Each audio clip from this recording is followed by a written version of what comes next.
Cuenta el evangelista Lucas que uno de los fariseos invitó a Jesús a comer. Así que fue a la casa del fariseo y se sentó a la mesa. Ahora bien, vivía en aquel pueblo una mujer que tenía fama de pecadora. Cuando ella se enteró de que Jesús estaba comiendo en casa del fariseo, se presentó con un frasco de alabastro lleno de perfume. Llorando se arrojó a los pies de Jesús, de manera que se los bañaba en lágrimas. Luego se los secó con los cabellos, también se los besaba y se los ungía con el perfume.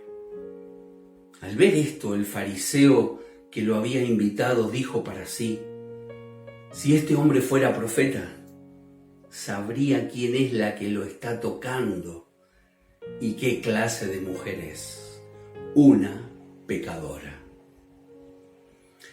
Alguien dijo que donde quiera que se encuentre el prejuicio, siempre nubla la verdad.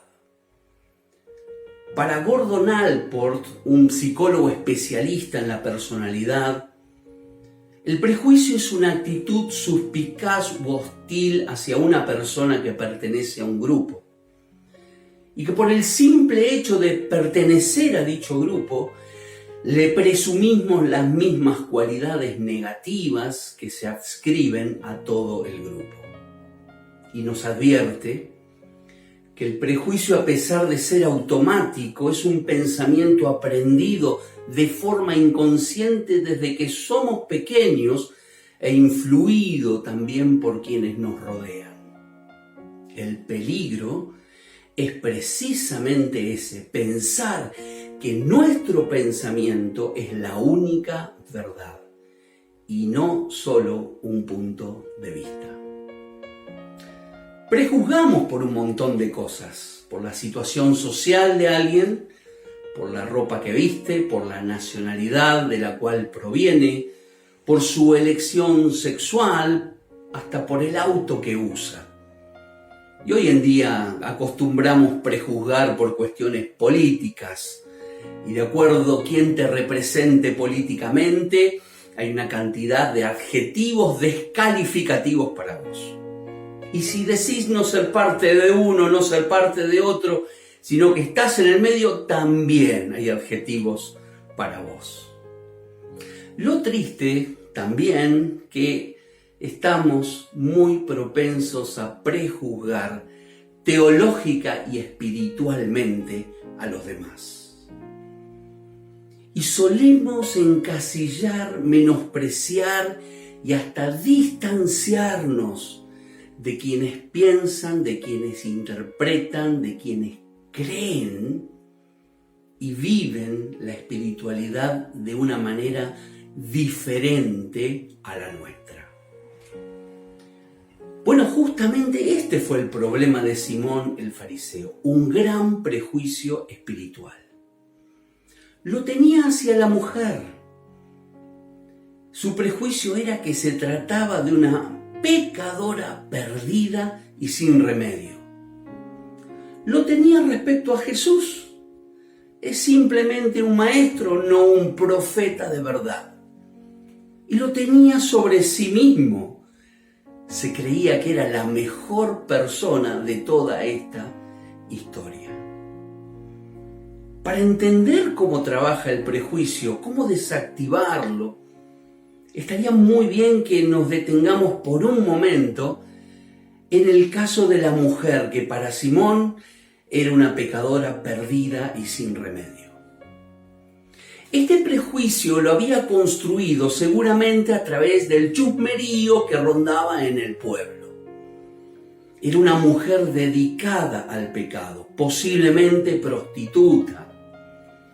Y esta mancha había destruido su vida y ya no tenía vuelta atrás. Y entonces, ¿dónde está el error de este juicio de Simón, si era verdad? ¿Dónde está el prejuicio de Simón? En que si leemos con más cuidado el relato, vamos a notar que esta mujer ya había dejado esa vida atrás. Ya había sido perdonada, ya había entregado su vida a Dios y había empezado en ella el cambio y la transformación espiritual.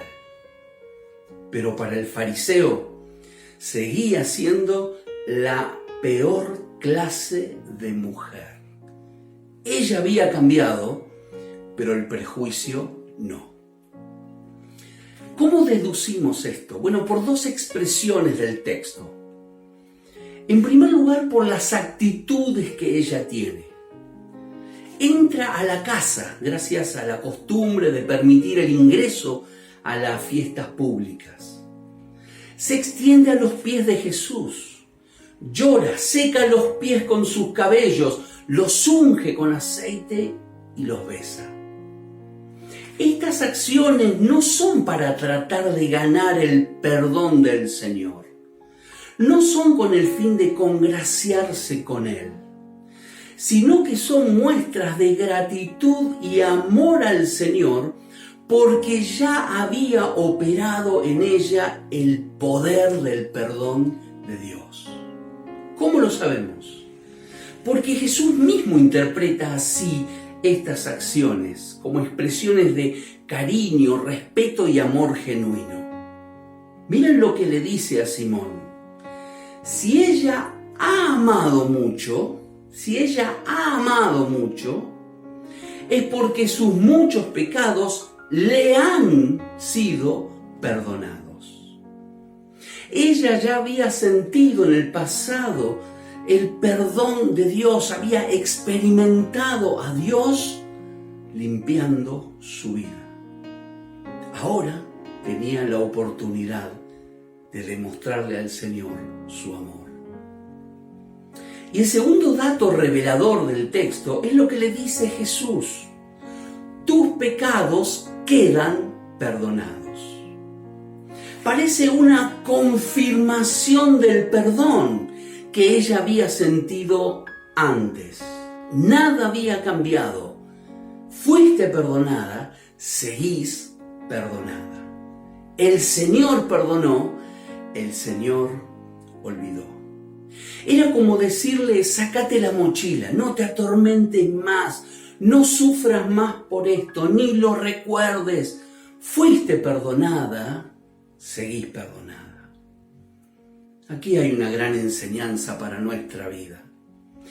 Nunca permitas que nadie te juzgue o prejuzgue por lo que hiciste en el pasado si Jesucristo lo perdonó. Nunca. Cuando alguien hace esto, inconscientemente está imitando al acusador profesional de este mundo, Satanás, el acusador de nuestros hermanos. Confiemos en la palabra de Dios. Yo soy el que borro tus rebeliones por amor de mí mismo y nunca me acordaré de tus pecados.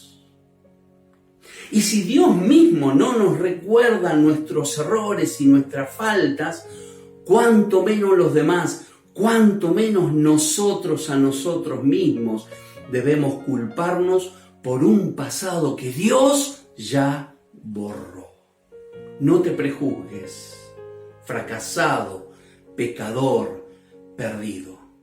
Si te limpió la sangre de Cristo, sos nueva criatura y Dios está trabajando restauración en vos.